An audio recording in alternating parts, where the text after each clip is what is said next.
With Jodi after the show podcast, we would love for you to be a part of it. If you're listening on the iHeartRadio app, click the red mic. That's the talkback mic, and you can send us a message that way. If you're not, that's fine too. If you're listening on Apple Podcast or any other podcast provider, Spotify, whatever, you can just hit us up on our website and, send us a message that way. And once you hear the question here, you may want to do that. Hit us up right away. The question being, do you care what you get or what you inherit from your parents when they pass away? Oh. And the reason I bring this up in the first place is, Jodi, you had a story in 3 Things to Know about Bill Gates saying that when he passes away, his kids are only going to get 1% of his wealth. Which is a lot. But he's worth $101 billion, so 1% is still $1 billion. Mm-hmm. Between 3 of them, they're getting $1 billion. You better believe they care about it.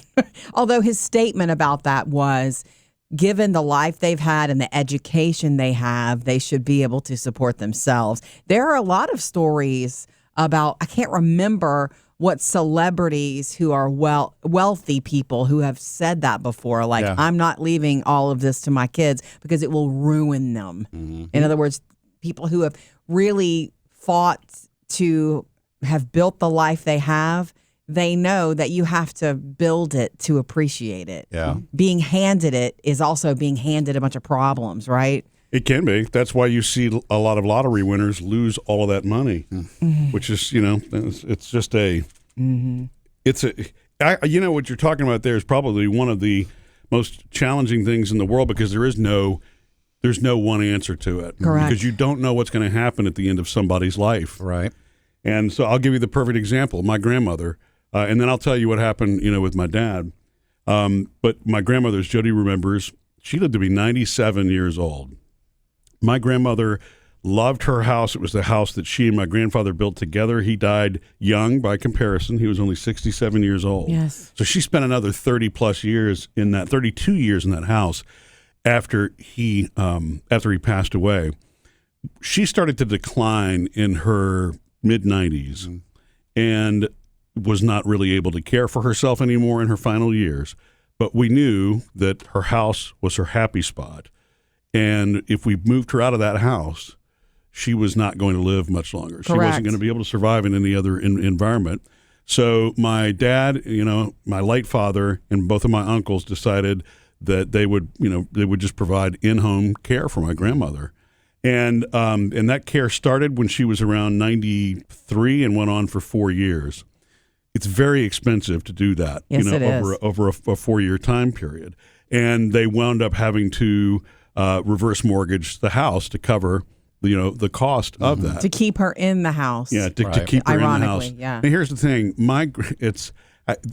what I love so much about my grandmother's approach to life in general, she would say things like, "It's only money, honey," and she was not a wealthy person. My grandfather worked at a refinery. He was the ultimate penny pincher. He was the ultimate do-it-yourselfer. And he built that house. And he did. He built that house.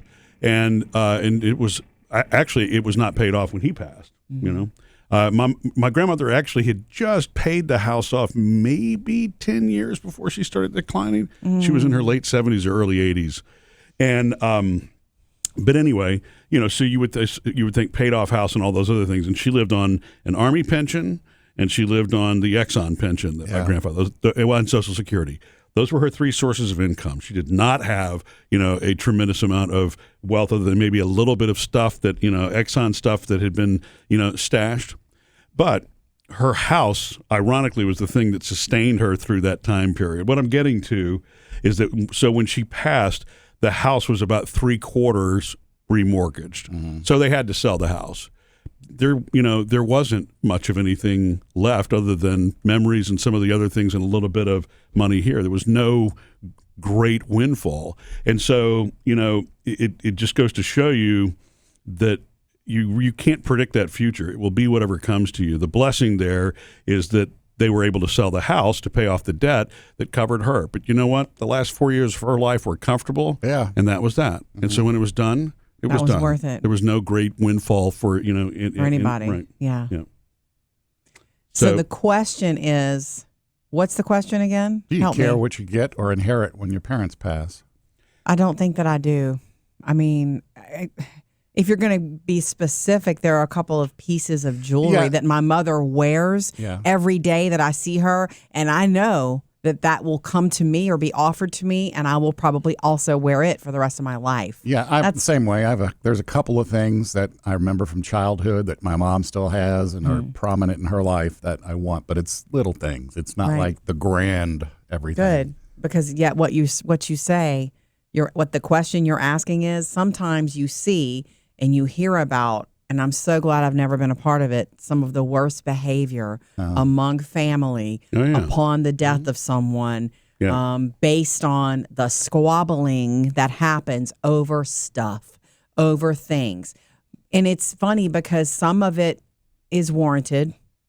Some of it is, hey, if one sibling took care of this person for a decade, and was promised something, and then they want it. Mm-hmm. So Murphy's right. Every circumstance is a little bit different, and every recipient, beneficiary, I guess maybe feels a little bit differently. There's no right or wrong. It's a very gray area. Yeah, I was never thinking about the things that we would get, and I'm the only one in the room that's actually lost both parents, and dealt with that actual transition. But because you know what, I mean, I would give all of it back if I had my dad back. Of course. But from him, and not everybody is in this case. So it was a very quick illness. My dad had lung cancer. He declined in about 10 weeks, and that was it. From the time he was diagnosed, had radiation, it was very fast. There were medical costs associated with that, but he didn't live for very long. So it's not like there was a whole bunch of, and there are a lot of people that wind up in that situation too. Long-term care and the aging of a parent and caring for a parent is very difficult for a lot of people because not everybody has, a nest egg or something. Sometimes they don't even have a house to reverse mortgage. You know what I'm saying? It becomes, so to me, the greatest blessing that there is, if there's, for people that are able to inherit money and it helps them, that's fantastic and wonderful. But to me, the even bigger blessing is not to inherit debt. Yeah. And so that's really what it was with my dad. Again, blue collar, very hardworking, gentleman, and taught me all the best things that, that he could have taught, right down to why you shouldn't drink. But anyway, I'm joking. But so at the end of the day, where we were fortunate is my dad didn't have any debt. After my mom passed, he just did his thing, and that was it. He lived very simply. Yeah. And there's nothing particularly remarkable about that. So we sold the house, and that's that. But there was no huge windfall. Jodi, didn't you get some money when your dad passed away? I did. And it was insurance money, wasn't it? It was insurance money. I was not prepared for it. I was 16 years old. Now, it didn't come to me until I was 18. It was available to me when I was 18, which honestly, I don't think I was mentally any different at 18 than 16. And I just, legally had the ability to get it. Right. And I blew through it. I was I was hurting at that time. It was not a good time in my life. So I spent it trying to make myself happy. Does that make sense? Now, I did spend some of it, thank goodness. Thank goodness that I spent some of it on my education. And I paid tuition, for college with it. Thank you, Dad, Thanks, Daddy. But if I could go back, I would not allow myself to touch that until I was 25 or maybe even 30. It wasn't a huge amount of money, but it was substantial. It could have been down payment on a house. Like it could have sat and grown, but I didn't understand that. And there were some adults in my life, including my mother, who tried to explain to me, don't touch it. But you know what I did? I touched it. I would, and not realizing how quickly it goes. I would, go to the ATM and grab this and grab that, and I was so unhappy, and I would, use it I got a better car. I upgraded to a better car. I wanted to go to the beach with my friends for the weekend. I would do it. And I would say, I'll pay for it. So I was just too young to have access to that and be unhappy. Because when you're unhappy, you will spend to fill up holes that can never be filled. But that's not my father's fault either. It's not even the adults around me. It's just life. It's life. Yeah. It's just life. I learned a lot and I lost a lot of that. Thank goodness I went to school with some of it though. I was so grateful for that. That way I can look back. We all have regret, and you cannot judge yourself on your past mistakes. I can't judge myself because I was a different person at 18. Yeah. But, it is something to look back on. So what about you, Sam, since you're asking the question? I mean, obviously we want your mom around until she celebrates her 110th birthday. She says she wants to be here until she's 100. Oh, yay. I've never thought about it. And I know, it's me and my brother. I know it's going to, 50-50. Yes. We've never talked about it, my brother and I, right. But there's not going to be an issue.